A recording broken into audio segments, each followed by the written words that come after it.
Difficult है हमारी country में? It's a tough thing, it's a very tough thing. 22 lakh बच्चा पेपर देता है आज के दिन पे नीट यूजी का. ऑलराइट, 22 लाख में से 1 लाख सीट्स हैं, तो 1/22 का रेशो हो गया. बड़ा थोड़ी मुश्किल मैथ है तो आप कर लेना. उसके बाद आप जब करते हो तो इसमें से हार्डली 50,000 सीट्स गवर्नमेंट है, 40,000 सीट्स गवर्नमेंट है, और 50-50 के रेशो के हिसाब से प्राइवेट सीट्स है. Private of course heavy fees and everything. वो 50,000 सीट्स है गवर्नमेंट की, जिसके लिए दुनिया फाइट करती है, because that's the minimal cost MBBS that you can do. और फिर 5.5 साल की जर्नी, ये हो गया. 5.5 साल में बन जाते हो डॉक्टर? एमबीबीएस डॉक्टर बन जाते हो आप, बट आज के दिन पे एमबीबीएस की कोई वैल्यू नहीं है. कोई वैल्यू नहीं मतलब? अगर आप सिर्फ एमबीबीएस हो तो I don't think so you can do anything in the medical world. Specialization होना जरूरी है. तो एक एमबीबीएस कितना कमा लेगा? एमबीबीएस कमा लेगा, बाहर निकल कर शुरुआत होगी 50,000 से. ऑलराइट, लाख भी कमा सकता है, 1.5 लाख भी कमा सकता है. टॉप टियर सिटी में थोड़ा कम मिलता है, आप पेरीफेरी में जाते रहो जहाँ डॉक्टर्स की डिमांड ज़्यादा है, सप्लाई कम है, वहाँ ज़्यादा ही मिल जाता है. बस, इससे ज़्यादा नहीं. 1.5 लाख अगर आपने प्रैक्टिस खोल ली छोटी जगह पे तो you can earn more also. But generic average 1.25 lakh के आसपास ही कमाएगा एमबीबीएस 5.5 साल पढ़ाई करने के बाद. यस. और इतने कॉम्पिटिशन से लड़ने के बाद. यस. ओके, एंड फिर उसके बाद क्या होता है? उसके बाद आप एमडी एमएस करने जाते हो, which is basically specialization degree. आज के दिन पे एमडी एमएस करना हर डॉक्टर के लिए कंपलसरी है. क्यों? मार्केट में जो डिमांड है ना वो स्पेशलिस्ट की हो गई है. आप कभी दिखाने जाओगे, अगर सिर्फ एमबीबीएस है, आप भी नहीं जाओगे उसके पास. ऑलराइट, टॉप टियर सिटी के अंदर you are a high paying patient, आप नहीं जाओगे. आप कहोगे कि मेरे पास पैसे हैं तो मैं शायद तो आप सुपर स्पेशलिस्ट के पास जाओगे.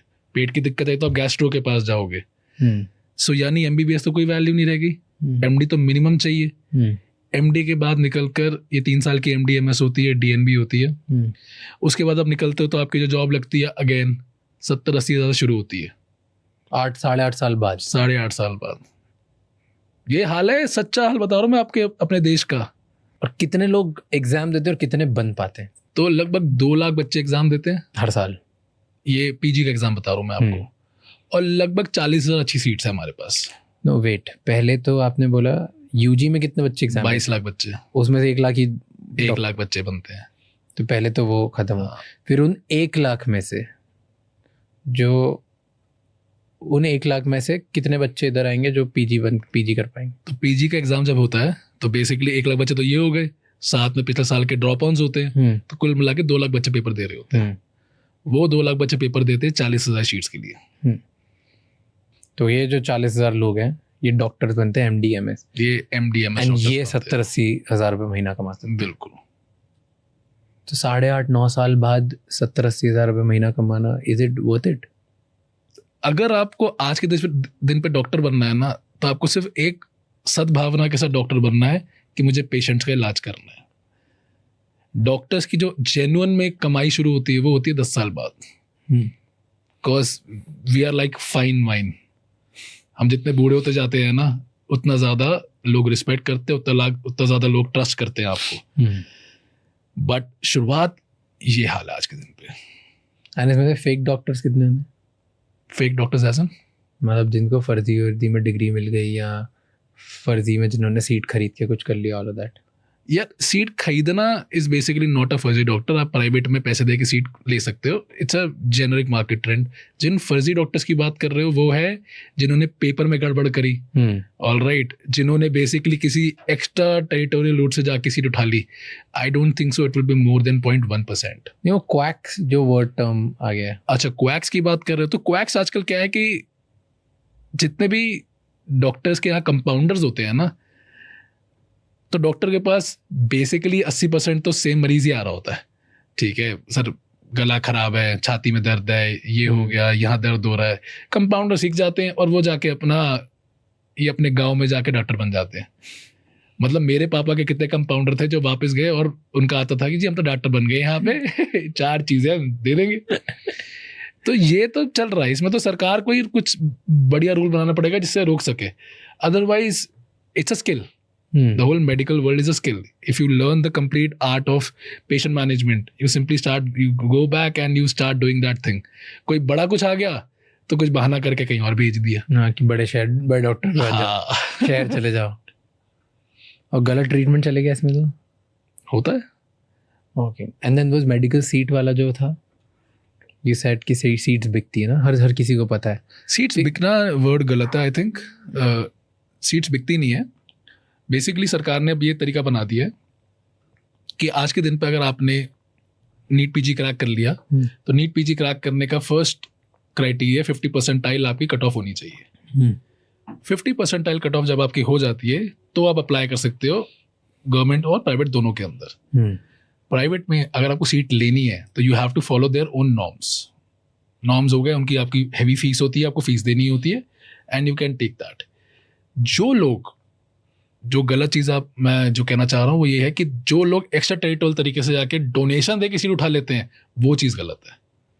तो डोनेशन बहुत कॉमन प्रैक्टिस पता है, मतलब बहुत कॉमनली होता है। डोनेशन पहले होती थी, ओके, डोनेशन पहले बहुत ओपन में होती थी, हर बंदे को पता होता था। बट अब सरकार ने प्राइवेट कॉलेज में दबाव डाल दिया है कि अगर स्टूडेंट आपको अलॉट कर दिया गया है, स्टूडेंट ने आपको चूज किया थ्रू द काउंसलिंग प्रोसेस, तो आपको स्टूडेंट लेना ही लेना है।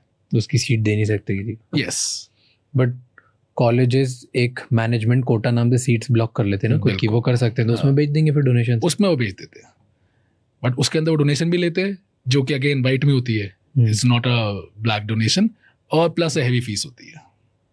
गवर्नमेंट में डोनेशन देके जा सकता है कोई? नहीं, कोई तरीका नहीं है कि किसी ने एम्स वेम्स में पैसे दे के अंदर चले गए। हर साल स्कैम चलता है जिसमें लोग बेवकूफ़ बनाते हैं बच्चों का कि हम 1 करोड़ रुपये दे दो, हम आपको मैमसी में एडमिशन करा देंगे, एम्स में एडमिशन करा देंगे। बच्चे पैसे देते हैं, वो बंदा पैसे लेता है और वो खुद चले जाता है। तो कोई you would know this right at the top level, क्योंकि आप बहुत सारे ऐसे लोगों से आए दिन मिलते होगे, बहुत आपने देखा भी होगा लोगों की जो आपसे मे भी पढ़े हैं लेकिन उन्होंने मैनेजमेंट कोटा से कर ली या कुछ भी तरीके से कर लिया, राइट? कोई तरीका नहीं गवर्नमेंट हॉस्पिटल में पैसे खिला के अंदर जाने का, तो गवर्नमेंट कॉलेज की सीट नहीं बिकती। गवर्नमेंट कॉलेज की सीट नहीं बिकती। एंड एक गवर्नमेंट कॉलेज की फीस कितनी होती है? गवर्नमेंट कॉलेज की फीस होती है यार पूरे साल की 10,000 रुपये, 5,000 रुपये।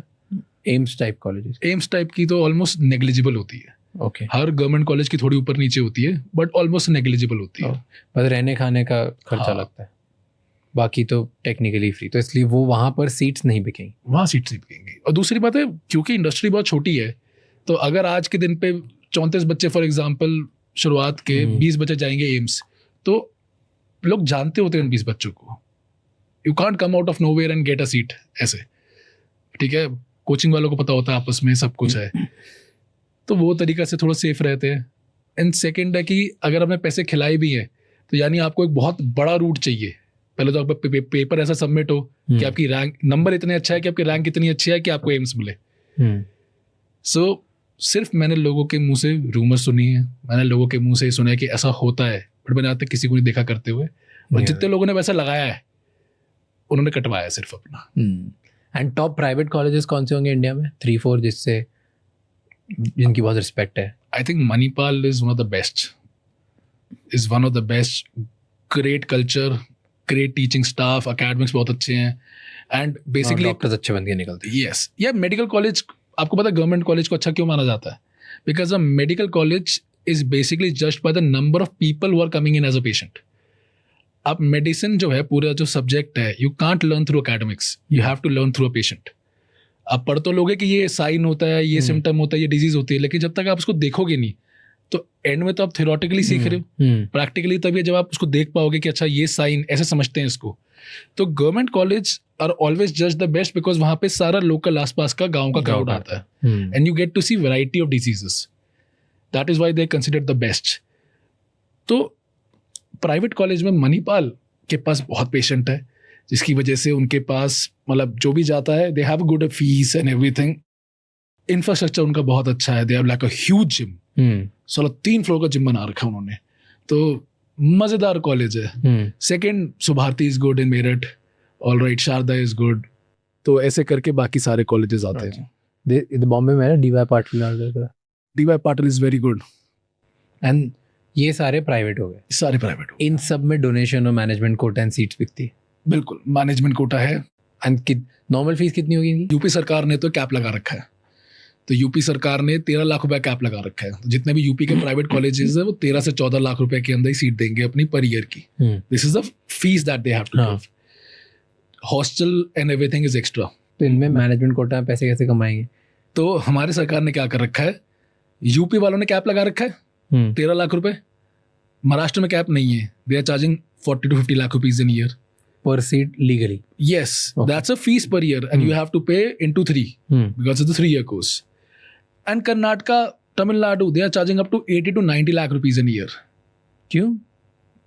Because they कोई can. कैप नहीं है. Because they can. Now the whole thing that देखना चाहिए हम सबको कि यार जो प्राइवेट कॉलेज 13 लाख रुपए ले रहा है, जो प्राइवेट कॉलेज 90 लाख रुपए ले रहा है, उसके अंदर इंफ्रास्ट्रक्चर में डिफरेंस तो आएगा ही आएगा ना. तो अब ये क्या करते हैं, ये सारे कॉलेजेस ये अलग अलग तरीके से पैसे लेते हैं. 13 लाख रुपए ले लिया, उसके बाद छोटे छोटे पैसे लेने शुरू कर दिए. लाख रुपए इस चीज़ के दे दो, लाख रुपए इस चीज़ के दे दो. या खर्चा चलाने का प्राइवेट कॉलेज को. आपको हर जगह सेम स्टैंडर्ड चाहिए तो आप सेम फीस करो and then let them budget their money and everything and see how they can build the infrastructure. Otherwise तो मुझे खुद बुरा लगता है ना, 13 और 90 कोई मैच ही नहीं है. कहाँ पे 90 लाख फीस? कर्नाटका में कॉलेजेस के अंदर 90 लाख रुपए फीस है कई पर colleges ईयर में पर ईयर. बट फिर facility state of the art. Yes. But tell me, अगर एक मेडिकल कॉलेज के पास कितनी सीट्स होती हैं प्राइवेट? It varies. नहीं, कुछ एक कैप होता है ना, मतलब एक कॉलेज में उतने ही लोगों को आप एंट्री ले सकते हो. यूजी में तो, पीजी में तो पता नहीं. यूजी में भी देयर अलग अलग डिफरेंट कैप्स होते हैं. आपको गवर्नमेंट से लाइसेंस लेना होता है, ऑथराइजेशन मिलता है आपको कि आप 100 सीट्स ले सकते हो, आप 150 ले सकते हो, आप 250 ले सकते हो. तो ये 3 मोटा मोटा कैप होता है. 250 के ऊपर कोई बच्चे नहीं ले सकता. नहीं, क्योंकि मेंटेन करना होता है ना कोई एक पर्टिकुलर उसके ऊपर पेशेंट टू वो रेशियो होता है. लाइक हाउ इंफ्रास्ट्रक्चर चाहिए होता है आपको. जैसे एक मैनेजमेंट कॉलेज कितने भी ले सकता, कोई मतलब नहीं है, वो भर लो, सब 5,000 बच्चे साथ में पढ़ रहे हैं. बट यहाँ नहीं हो सकता. राइट. तो 250 बच्चे, सो ये अगर 40-50 लाख पर ईयर की फीस है, कि 250 बच्चों के लिए उतनी है. मैं आपको जो बात कर रहा था ना, दैट वाज बेसिकली पीजी की सीट्स की बात. हाँ, पीजी की. अगर पीजी में कितने बच्चे होते हैं? पीजी में बहुत कम होते हैं. कितने? पीजी में आप मान के चलो एक अच्छे कॉलेज में सारी ब्रांचेस मिला के, alright, they will be around 100 seats. तो 100 सीट्स, 100 के लिए 50 लाख रुपए नहीं. फीस होती है. Based upon the branch very करता है. हमारे यहाँ ना चीज़ें होती हैं जैसे कि they are non clinical branches which is basically theoretical branches. Alright, then they are clinical branches जिसमें आप पेशेंट्स देखते हो. देन क्लिनिकल ब्रांचेस में भी एक सेग्रीगेशन होता है. There are ophtha, ENT, eyes, ears, ये थोड़ी कम मानी जाती है. देन मेडिसिन, सर्जरी, उसके ऊपर रेडियो, डर्मेटोलॉजी, ये सब माना जाता है. तो radio is one of the most highly price branch. जो 90 लाख में आपको रेडियो को बता रहा हूँ ओके कि वहां तक फीस जाती है. तो ये तो बट स्टैंडर्ड है ना. अब इसके ऊपर डोनेशन भी लगता होगा. इसके ऊपर डोनेशन नहीं लग रहा. When you are paying 90 lakh rupees, that means you have gone through the right way, और इसमें कोई डोनेशन नहीं लग रहा. तो और अगर डोनेशन देके पहुंचते हैं जो बच्चे, वो तो उनकी यहाँ से पहुंच गए आप डोनेशन देकर, तो उनकी थोड़ी फीस कम हो जाती है. और कई जगह तो ऐसा भी होता है कि डोनेशन ही पूरी लगती है और फीस ही पूरी लगती है. तो कितने में एक सीट दिखती होगी? मुझे लगता है कि अगर रेडियो की सीट है तो 2 करोड़ रुपए प्लस फीस. Plus fees. कई जगह फीस कम हो जाती है कंपैरेटिवली ना, कि 2 करोड़ रुपए ले लिए और फीस कम कर दी. यार 90% ये वो लोग होते हैं जिनके फादर्स का बिजनेस सेटअप होता है and they want the kid to have this branch only. So they are fixated on that branch, they are fixated on that college कि हाँ इससे कर ले, तेरा करियर बन जाएगा क्योंकि तुझे मैं बाहर निकल के सब सेट कर दूंगा. So they go ahead, they pay. सबसे महंगी ब्रांच कौन सी होती है, सस्ती कौन सी? रेडियो. टॉप 5 बता. Radio is the highest branch. क्यों? रेडियोलॉजी को कहा जाता है कि सबसे ज्यादा सैलरी रेडियोलॉजी वाले को मिलती है. दे आर, क्योंकि it's a machine oriented branch. जितने भी सीटीज, जितने भी एक्सरेज, इन सब की जो इन्वेस्टिगेशन होती है उसको क्लिनिकली जो चेक करते हैं उन्हें रेडियोलॉजिस्ट कहा जाता है. सो अभी तक radiologist is one of the highly priced branch. वो कितने पैसे कमाते? They earn up to like, शुरुआत सबकी वही होती है 1 लाख रुपए से, but that branch gives you ample time so that you can work in multiple places at a single time. You don't have to give 10 hours to a single place.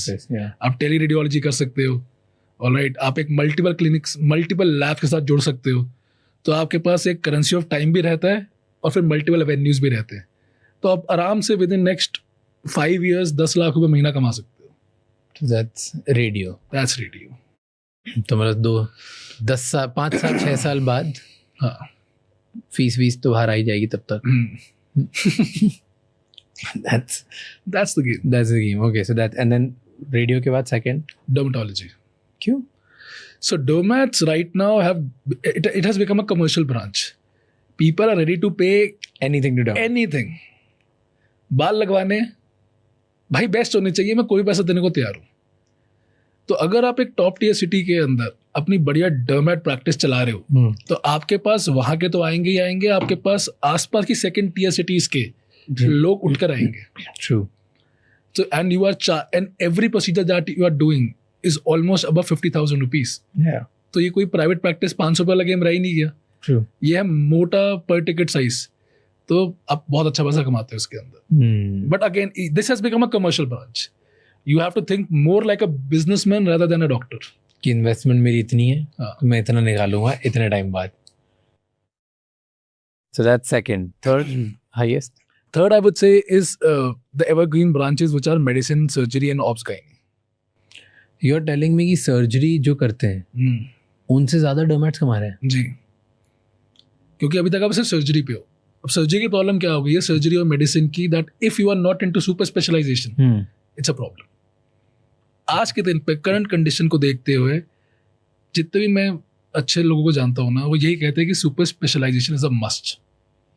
तो आपको 3 साल की एमडी के बाद फिर 3 साल की सर्जरी वो भी करनी है, सुपर स्पेशलिटी कि हार्ट में या कहीं वैसे एग्जैक्टली ब्रेन में already. And then if you do that again, then it's a very high paying job. 8.5-9 साल के बाद 3 साल और 12 साल, लगभग 11.5-12 साल आपको लगेंगे. फिर सुपर, तो फिर वेरी पेइंग हाई जॉब क्या होता है? वेरी पेइंग शुरुआत, वेरी हाई पेइंग जॉब शुरुआत वही 1-1.5 लाख रुपए 12 साल बाद. 12 साल बाद भी. तो doctor is not for making money. Doctors की जब 10 साल बाद दुनिया में ले ऑफ्स हो रहे होंगे ना, जब 40 में लोगों को कहा जा रहा होगा कि तुम बूढ़े हो गए बाहर निकलो आईटी के अंदर, तब डॉक्टर गंदा छाप रहे होंगे. क्यों? क्योंकि तब अगेन मार्केट में इज्जत, एक्सपीरियंस, कनेक्ट्स सब कुछ आपके बन गए हैं, and you are at the peak of your career. और वो पीक नीचे नहीं आता, वो पीक से ऊपर जाता है. तो डॉक्टर का ये सोच के बन रहे हो कि मैं 10 साल में पैसा कमा लूंगा, नहीं है कि डॉक्टर जहाँ पर जो गवर्नमेंट बस ड्राइवर्स होते हैं वो एक्सीडेंट भी कर देना तुमको मार नहीं सकता है, बिकॉज इट्स नॉट अलाउड कि तुम उनकी सीट पर उतर के जाओ. तो इट्स सीरियस ऑफेंस. उन्हें जेल, अगर आपने मान लो आपकी गाड़ी को उड़ा दिया किसी एक बस ड्राइवर ने, पुलिस कुछ भी करेगी, कोर्ट कुछ भी करेगा, आप उतर के उसको जाके मार नहीं सकते. भले उड़ा दिया, उसकी गलती हो, वो अपनी मर्जी में लॉ तोड़ के, सिग्नल तोड़ के आपको उड़ाया, रॉन्ग साइड पर उड़ाया, कोई फर्क नहीं पड़ता, आप नहीं कर सकते कुछ उनके साथ. Right, they are protected. तभी आपने देखा होगा बहुत जगह बोलते हैं कि ये जो बस वाले इनसे दूर रहो, कुछ भी चलाते हैं, क्योंकि उनको कोई कुछ नहीं कर सकता. तो स्टेट्स में जो बस ड्राइवर हैं उनके पास ज़्यादा सिक्योरिटी है then a doctor, which is great कि उनके पास सिक्योरिटी होनी चाहिए, बट डॉक्टर्स के पास भी तो होनी चाहिए. नहीं है उनके पास. गवर्नमेंट कॉलेज में भी कुछ नहीं होता, कुछ भी नहीं. हॉस्पिटल में कुछ नहीं. गवर्नमेंट कॉलेज में तो और आसान है. दिल्ली के जीटीबी अस्पताल में बंदा पिस्टल लेके घुसा था. ये लास्ट ईयर की बात है या इस साल की बात है, 6-8 महीने पहले की बात बता रहा हूँ मैं आपको. पिस्टल लेके घुसा, उसने एक रेजिडेंट के ऐसे बंदूक रखी, उसको ऐसे पकड़ा हुआ था, ऐसे बंदूक रखी हुई थी, and then he went inside, he shot the patient. Shot the patient? ये दिन के 2 बजे काम हो रहा है गवर्नमेंट हॉस्पिटल, गवर्नमेंट अस्पताल में, दिल्ली के, और एक डेंसली पॉपुलेटेड एरिया में अस्पताल है जीटीबी. और उस दिन भी ये सब होने के बाद थोड़ी देर में सब नॉर्मल था, सब नॉर्मल. Nobody cared. कुछ हुआ उसको? कुछ भी नहीं बंदे का कुछ भी नहीं हुआ, करके चला गया वो. पुलिस ने कुछ नहीं किया? कुछ नहीं. What do you do then? What are doctors supposed to know? Yeah, we protest, we cry a lot, but again कोई सुनवाई नहीं है। Is is the reason doctors America चले आते हैं इंडिया से हर रोज? एब्सोल्युटली। अब वर्ड की स्टैट्स देख रहे हैं कि इंडिया से नंबर ऑफ डॉक्टर्स जो अब्रॉड जा रहे हैं वो बहुत बढ़ते जा रहे हैं. Like the moment they do their studies and they just want to go out. Yeah, there's a stark difference in the salary part. अगर मैं बात करूँ, इंडिया में सैलरी शुरू हो रही है 50,000 से 1 लाख, वहाँ सैलरी शुरू हो रही है 1 करोड़ के ऊपर, plus the work life balance. All right, neuro surgeons वहाँ के जो है उनकी स्टार्टिंग सैलरी लगती है 3 से 4 करोड़ रुपये लगती है. All right, price power parity भी लगा लूँ ना तब भी 1.5 करोड़ बनता है, plus weekends off. If you have done a 24 hour duty, next day off. आपका एक प्रॉपर स्ट्रक्चर्ड प्रोग्राम होता है. You are not just left in the wild कि भैया 1 साल तो काम करने करना, उसके बाद देखेंगे तुम्हें सेकंड ईयर में जब तुम सीनियर बन जाओगे तो तुम नीचे हरास करके जो काम करा लो. It's a structured program. Fixed working hours हैं आपके, ठीक है, फिक्स्ड वर्किंग आवर्स है, आपकी पे अच्छी है, आपको हेल्थ बेनिफिट्स मिलते हैं. हमारे यहाँ कुछ भी ऐसा नहीं है. There is no incentive for the person to work even a cent more. क्यों मैं अपनी जान लगा रहा हूँ? ना मुझे कुछ मिल रहा है, ना मेरी कोई पे बढ़ रही है, ना कोई बेनिफिट मिल रहे हैं, तो मैं क्यों करूं? सिक्योरिटी का डर अलग कोई भी मार देगा कहीं पे. मतलब आज के दिन पे 75% doctors have gone through some kind of violence. What I see. Yes. Every 3 doctors out of 4 doctors. Yes. 75% in their whole career have gone through some kind of violence. It can be a small scale violence, it can be a large scale violence, but they have gone through some sort of violence. आप आज के दिन पर अस्पताल में जाओ, किसी भी बड़े अस्पताल में, उनसे पूछना, नॉट प्राइवेट, गवर्नमेंट की बात कर रहा हूँ, रोज एक पूरे अस्पताल में किस्सा हो रहा है, क्योंकि it's a big place, right. 19 departments होते हैं, 19 में से रोज एक जगह किस्सा हो रहा है. हाथ उठाना कितना मुश्किल है आज के दिन पे, आप सोचो ना. और जब दुनिया को पता है कि कुछ होगा ही नहीं, तो वो डर खत्म होता जा रहा है. इसकी वजह से जो स्टैट्स बढ़ते जा रहे हैं, 20% of doctors today are suicidal, क्योंकि लोग इतना ज़्यादा स्ट्रेस में चल रहे हैं. 30 से 35% के अभी नंबर आता है कि भाई इतना डॉक्टर हमारे स्ट्रेस्ड हैं, ओवरवर्कड हैं. फर्स्ट ईयर में जैसे अभी थोड़ा कैंपेन चलाता हूँ मैं, जहाँ पे I try to help doctors जो होते हैं. रोज़ की 3 से 4 मैसेजेस हैं कि सर मेरे यहाँ HOD तंग कर रहा है, मेरे यहाँ मेरा सीनियर तंग कर रहा है. कई जगह ऐसी हैं जहाँ पे इंटर डिपार्टमेंट के अंदर ही जो फर्स्ट ईयर जूनियर है has to buy food for the complete department. पैसे कहाँ से लाएगा? जो तनख्वाह आ रही है पूरी हम पे खर्चो. पहली तनख्वाह मिल तो रही नहीं है. तो ये सारी चीज़ों को देखते हुए people want to rush to US, UK, Australia, and जो भी जाता है they are like very happy. It's a tough exam, no doubt, it's a tough journey, but they are happy. How tough is it? कोई India में अगर doctor बनता है, MBBS करता है, उसके बाद फिर कैसे, लाइक एक्सप्लेन मी कि क्या क्या करना पड़ता है अगर किसी को इंडिया से अमेरिका जाना है, UK जाना है, ऑस्ट्रेलिया जाना है? सो बेसिकली सबसे पहले आपको अगर वहाँ जाना है तो आपको स्टेप 1 क्लियर करना होता है. USMLE करके एग्जाम होता है, that's a licensing and residency exam. उसको जब पार करोगे तो US में काम करने का लाइसेंस मिलेगा. नहीं, बट पहले इंडिया में क्या करना होता है? MBBS. Yes, that's a mandatory for everything. PG करने के लिए कुछ भी नहीं. UG कर लिया आपने. हाँ, UG करते ही आप डॉक्टर बन गए. So now you have the right to practise in India. All right. अब आपको अगर US जाकर प्रैक्टिस करना है, then you have to give an exam called USMLE. ठीक है. USMLE is a licensing exam. It gives you a licence to practise in US, plus अगर आप उसे पार कर लेते हो then you can do your post graduation residency in US. उसके 3 स्टेप होते हैं बेसिकली. स्टेप 1 में वो तुम्हारा बेसिक साइंस टेस्ट करते हैं, एन MCQ एग्जाम. स्टेप 2 होता है जिसमें तुम्हारी क्लिनिकल नॉलेज टेस्ट करते हैं, अगेन एन MCQ एग्जाम. और फिर स्टेप 3 होता है क्लिनिकल स्किल एग्जाम. उसमें तुम्हारा सिमुलेशंस होती हैं और अगेन MCQs होते हैं. फिर आपको एक एग्जाम पार करना होता है which is called OET, which is an English test exam. All right. और इसके साथ अगर आप ये सब पार कर लेते हो देन आप वहाँ पे रेजिडेंसी मैच करते हो. ठीक है. NREM के अंडर, जिससे बेसिकली आपके नंबर के हिसाब से आपको एक सीट मिलती है वहाँ के किसी जॉन हॉपकिंस जैसे कॉलेज के अंदर. तो अगर आप ये कर लेते हो देन आपकी रेजिडेंसी स्टार्ट होती है, which is again a 3 year thing. वहाँ की रेजिडेंसी बहुत ज़्यादा अच्छी होती है. You get a very good pay alright from the day 1 itself. Structured hours होते हैं तुम्हारे, फिक्स्ड वर्किंग आवर्स है, कोई तुमसे ओवरवर्क नहीं करता. ओवरवर्क करते हो तो अलग पैसा मिलता है. कितने रुपए मिलते होंगे एक रेसिडेंसी वाले? यार वहाँ पे जो तक अलग अलग, देखो वैसे हमेशा ना अलग ब्रांच का अलग नंबर होता है, बट ऑन एवरेज होता है कि आपको शुरुआत में ही 70-80 लाख में मिल रहा होता है. साल का का रेसिडेंसी में। रेजिडेंसी में। फिर ये किया 3 साल ये करना पड़ता है, देन 3 साल आप ये करते हो, देन जब आप बाहर निकलोगे then you can work as a doctor there, you can have your own private practice और you can work in a hospital. And वहाँ पे जो 3 साल बाद फिर पैसे कितने बन सकते हैं? 3 साल बाद if you are a person like neurosurgeon it can go नहीं, तुमने एमबीबीएस किया डायरेक्टली रेसिडेंसी करी ना 3 साल, तो उसमें तुमने रेजिडेंसी के बाद residency is PG post graduation. Okay. Yes. तो जब आप बाहर निकलते हो तो you are a psychiatrist, you are a surgeon, you are a neurosurgeon. और उसमें ये 3 साल में खुद के पैसे कितने लगाने पड़ते हैं? खुद के पैसा मान के चलो कि एक बार जब आपका हो जाता है ऑलराइट देन तो आप घुस गए अंदर, बट उससे पहले आपकी जर्नी के $4,000-5,000 लगते हैं, which is Decent. okay, which is decent। वो तो इधर भी लगी रहे हर दिस जगह। Excludes flights and travel and that's- everything. वो तो वहाँ के खर्चे से भी निकल जाएगा ना, that's an investment type.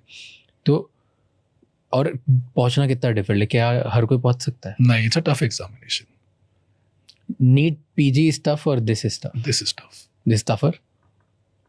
NEET PG is अब जाके थोड़ा क्लिनिकल हो रहा है, but NEET PG used like 2 years 3 years back it was a one liner exam. It was more of की माइक्रोबायोलॉजी का फाउंडर वो who discovered microbiology who's the father of microbiology, these type of irrelevant questions were asked. लेकिन जब आप USMLE की बात करते हो ना, they test you like a doctor, they give you a scenario कि मान लो कि मैं आपके सामने बैठा हूँ, ये केस के कॉम्प्लिकेशन से बताओ क्या करोगे? कॉम्प्लिकेशन भी नहीं, first they will give you a scenario कि बंदा आ रहा है, बंदा हाफ रहा है, बंदे की स्वेटिंग हो रही है, बंदे की आंखें येलो हो रखी हैं, ऑलराइट, बंदे का बीपी इतना चल रहा है। अब आपने सब कुछ देख लिया, अब आपको लगता है कि इस पेशेंट को ये है, तो अब आप बताओ दवाई कौन सी दोगे, ऑलराइट। या हो सकता है कि आपको उससे सिनेरियो दिया हो, दिस इज बेसिकली कि an amalgamation of different subjects. India में अभी भी सब्जेक्ट वाइज पढ़ाई होती है। क्या आपको पता है ये मेडिसिन का क्वेश्चन मतलब मेडिसिन का ही है। अब the system is changing, clinically correlate कर रहे हैं हम लोग, but there is a huge gap between NEET PG and USMLE. So more people are choosing this, do you think now? इतने नहीं स्टिल, बट अभी इंडियन डॉक्टर्स का stat है कि अमेरिका में 1 out of 5 doctors are Indians. तो इतने पहुंच गए उधर, तो हम श्योर यहीं से गए होंगे। हाँ हाँ जाहिर है। आप लगा के चलो कि हर साल लाख में से 10,000 बच्चा यूएसएमएलई देता है, 10,000 people and they want to go there because ये सारी कंडीशंस इंडिया में खराब है। यस। और क्या डिफरेंस होता है वहाँ के डॉक्टर्स और इधर के डॉक्टर्स में? यार डॉक्टर में फर्क नहीं है, कंडीशन से फर्क है सिर्फ। नहीं, but do you think an American doctor is superior than an Indian? Absolutely not. और Indian doctor in America is superior than Indian doctor here? Yes, why? Because the same person is there, वहाँ के infrastructure better है, alright. Even if I tell you today places like Harvard are like 20 years ahead of us. क्यों, क्या है? Infrastructure, the machines that they have. मतलब I have students my students who have gone to US. So a person basically got into interventional radiology. That's one of the most revered branches. All right, high tech driven. तो मुझे याद है 3 साल पहले उसने मुझे बताया था कि सर जहाँ पे जो मशीन्स है ना, यहाँ पे जो थिंकिंग है वो 10 साल आगे है इंडिया से, बिकॉज वो इंफ्रास्ट्रक्चर नहीं है हमारे पास apart from some places, alright, but वहाँ पे वो इंफ्रास्ट्रक्चर कॉमन है हर जगह पे। एंड कुछ लोग हैं इंडिया में, क्योंकि वो इतनी ज़्यादा फीस अफोर्ड नहीं कर सकते, इतने ज़्यादा पैसे नहीं लगा सकते, इसकी वजह से they go to Russia to study, right? Yes. तो रशिया का क्या ऑल ओवर सडन डॉक्टर्स वहाँ क्यों जा रहे हैं बनने के लिए लोग? ये कहाँ से बूम आया? सो फॉरेन मेडिकल ग्रेजुएट, इन्हें फॉरेन मेडिकल ग्रेजुएट कहते हैं। So all these people Russia लोग जा रहे हैं 1990 से, इतना पुराना सिस्टम चल रहा है। सो जब प्राइवेट कॉलेजेस जहाँ पे थे, they used to charge like 10-15 lakh rupees नहीं है, तो उसी तरीके से रशिया चार्ज करता था 1-1.5 लाख रुपए। Okay, huge difference in money. Russia में डॉक्टर बनना आसान है? बनना आसान है, पैसा कम है। पैसे कम से कि लेवल ऑफ एजुकेशन? या लेवल ऑफ एजुकेशन रशिया में कई कॉलेजेस में अच्छी है, बट कई कॉलेजेस में अच्छी नहीं भी है। ओके। एक सबसे बड़ी प्रॉब्लम क्या है, there is a language barrier. Okay, patient Russian बोल रहा है, टीचर रशियन बोल रही है, ऑलराइट, तो आपको विद इन 6-8 महीने इतना समझ में आ जाना चाहिए कि जब आपको पढ़ाया जाएगा तो आपको समझ में आ रहा है। तो ये सारे जो इंडियन स्टूडेंट्स आ रहे हैं वो इंग्लिश में पढ़ रहे होंगे ना, रशियन में थोड़ी पढ़ रहे नहीं, वो जो नॉर्मल टीचर होते हैं उनकी जो इंग्लिश भी होती है वो थोड़ी रशियनाइज वर्जन में होती है, ठीक है। और ये तो अब है, मैं अगर आपको बात से 5-7 साल पहले की बात बताऊँ तो वो रशियन में ही पढ़ा रहे थे, चाइना चाइनीज में पढ़ा रहा है, फिलीपींस फिलीपींस से पढ़ा रहा है. All right, now the people जो इंडियन कॉन्ट्रैक्टर्स है, कंसल्टेंट्स है, because India is giving them so much business, they are investing in learning English so that we can learn in English. And ये boom आया पिछले 5-7 साल के अंदर ही. But उससे पहले every nation was teaching in the native language. But क्या है बूम, क्यों एकदम से, कहाँ पे सबसे ज़्यादा जा रहे हैं इंडिया से लोग? रशिया, फिलीपींस जाते हैं, फिलीपींस, चाइना. जॉर्जिया जाते हैं. चाइना बंद हो गया पोस्ट कोविड, बट पहले चाइना भी अच्छे जाते थे. जॉर्जिया लोग ज़्यादा जाते हैं, उज़्बेकिस्तान, कजाकिस्तान, ये सारी छोटी छोटी कंट्रीज आते हैं. छोटी छोटी countries. Why? Because they have, एक तो उनके फीस कम होती है, सस्ता. This is the biggest reason. Second, अगर ये सारी कंट्रीज में बात करूँ तो सब 3-4 घंटे इंडिया से. जॉर्जिया 4 घंटे की फ्लाइट, 5 घंटे की फ्लाइट. उज़्बेकिस्तान 3-3.5 घंटे. रशिया दूर है थोड़ा. रशिया थोड़ा दूर है, बट रशिया का क्या है कि इंफ्रास्ट्रक्चर बहुत टाइम पहले से बना हुआ है. एंड बिकॉज रिलेशनशिप अच्छा है, द पॉलिटिकल रिलेशनशिप, तो बहुत ज़्यादा सपोर्ट मिलता है. ठीक है, कभी भी कोई इंस्टेबिलिटी के अंदर रशिया में दिक्कत नहीं आती, तो ये फ़ायदा है बहुत ज़्यादा. सेकेंड चीज़ है कि आपको अगर डॉक्टर बनना है तो आपके पास या तो इंडियन प्राइवेट कॉलेज का ऑप्शन है या बाहर का ऑप्शन है, बीच में कोई ऑप्शन ही नहीं है. So people tend to choose FMG when they are not able to afford Indian private medical colleges. तो सिर्फ कॉस्ट की वजह से उधर जाते हैं. सिर्फ कॉस्ट की वजह से उधर जाते हैं कि वहाँ पे इजी भी होता है, इसलिए. ईजी नहीं है, पढ़ाई करके बनना डॉक्टर पड़ेगी. हाँ, किताबें पूरे दुनिया में सेम है. ऐसा नहीं है कि मेरी और अमेरिकन किताबें अलग होंगी. मेडिसिन की गॉडफादर बुक मानी जाती है हैरिसन, तो पूरे दुनिया का हर डॉक्टर हैरिसन ही पढ़ रहा है. पूरा दुनिया का हर डॉक्टर हैरिसन पढ़ रहा है, और जो उसमें लिखा है वो सच है. That's the basically Bible of the whole medical world. Yes, तो चाहे आप FMG हो, चाहे आप USMLE हो, चाहे आप इंडियन IMG हो, पढ़ना आपको यही है. फ़र्क क्या है? फ़र्क ये है कि उसको कैसे पढ़ाया जा रहा है, आपका पेशेंट इनफ्लो कितना है, कि कितने आप पेशेंट देख सकते हो, और उसके बाद आपकी लर्निंग कैपेसिटी. रशिया वगैरह में प्रॉब्लम ये आती है इन बच्चों को. ऑफ कोर्स सी बात है यार, जब आप बाहर जाते हो, it's a huge cultural shock to you. आपको सारा काम खुद करना है, जो खाना नहीं मिलेगा आपको ढंग से. अब काफ़ी अच्छी चीज़ें डेवलप हो गई हैं, बट एक टाइम था जब खाना भी नहीं मिलता था. You have to just go and adjust to a foreign weather. और क्या एज होती है जो बच्चे बाहर जाते हैं, 17-18 साल.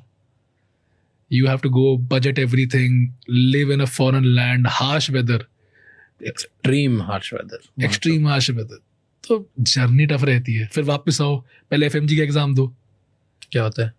जब इंडिया वापस आते हो तो जैसे USMLE का एग्जाम था, लाइसेंसिंग एग्जाम, उसी तरीके से इंडिया अपना लाइसेंसिंग एग्जाम करती है, which is called FMG entrance examination, foreign medical graduation entrance. All right, तो आपको ये एग्जाम पार करना है, तो आप इंडिया में लाइसेंस ले सकते हो प्रैक्टिस करने का.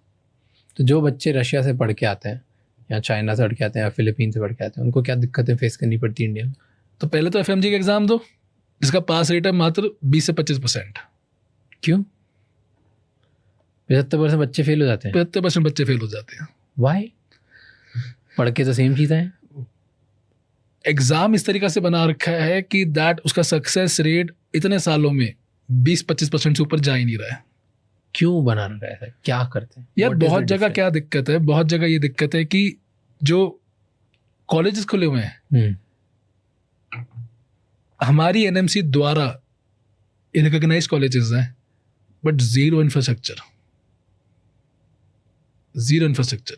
कुछ नहीं है. कहने को कॉलेज है, अंदर बस जाओगे तो 2 डब्बे बना रखे हैं जिसमें पूरा मेडिकल कॉलेज घोषित कर रखा है. हमारे देश की अथॉरिटी ने उसे रिकॉग्नाइज कर रखा है. तो ये जो 20-25% बच्चे हैं ना, ये वो है जो एक अच्छे कॉलेज में गए बाहर के, और अच्छे कॉलेज से पढ़ के आए, डब्बों में निकाल लिए. 75% डब्बों में. उस 75 में भाई कुछ ऐसे बच्चे भी जो पढ़ नहीं रहे, ठीक है, उनका काउंट हर साल बढ़ता जा रहा है, बिकॉज वो तो ड्रॉप कर रहे हैं.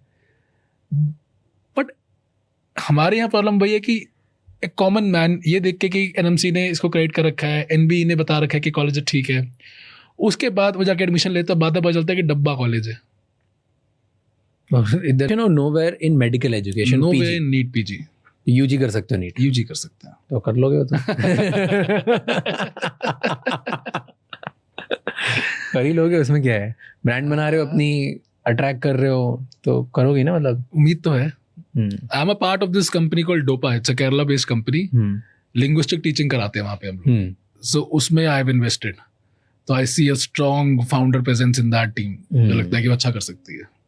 तो व्हाट्स योर प्लान नाउ? करोगे वापस ऑपरेशनली डर्टी होगे कि नहीं, इन्वेस्ट कर करके ही करोगे बस? सच बताऊं तो मैं अभी ऐसी चीज ढूंढ रहा हूँ जो मेरे दिल को छुए।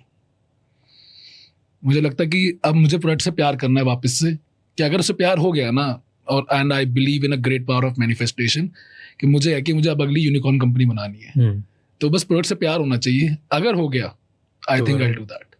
अभी I am working on a small thing with my mother herself, gut bacteria को लेकर we are making traditional drinks, nice, probiotics, kanji, kokum, छाछ।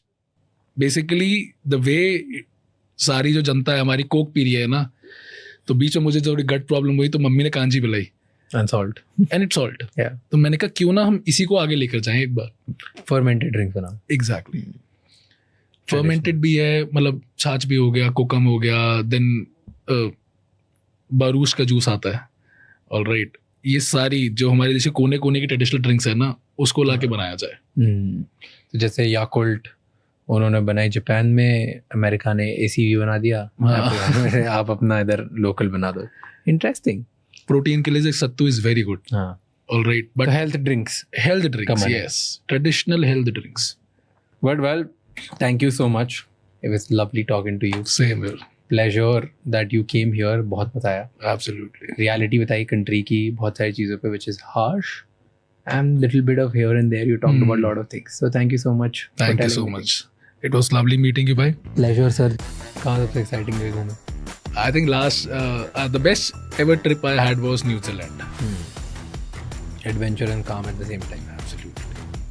And the best people that I have ever met in the whole world is New Zealand. वो शांत जगह नहीं है, खाली, शांत प्यारी खाली जगह, कुछ नहीं होता। मतलब 2 घंटे जाओगे तो पहाड़ आ जाएंगे, स्नो कवर्ड, 2 घंटे जाओगे बीच आ जाएगा।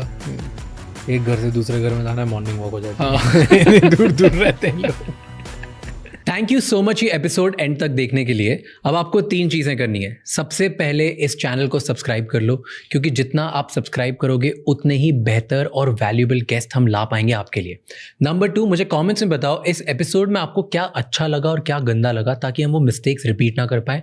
एंड कौन से ऐसे गेस्ट हैं जो आप देखना चाहते हो वापस हमारे पॉडकास्ट पे, ताकि हम उन्हें लेके आएँ और आपको ज़्यादा से ज़्यादा वैल्यू दे पाएँ। एंड नंबर 3, ये एपिसोड किसी एक इंसान के साथ ज़रूर शेयर करना, क्योंकि one conversation can change someone's life. I'll see you next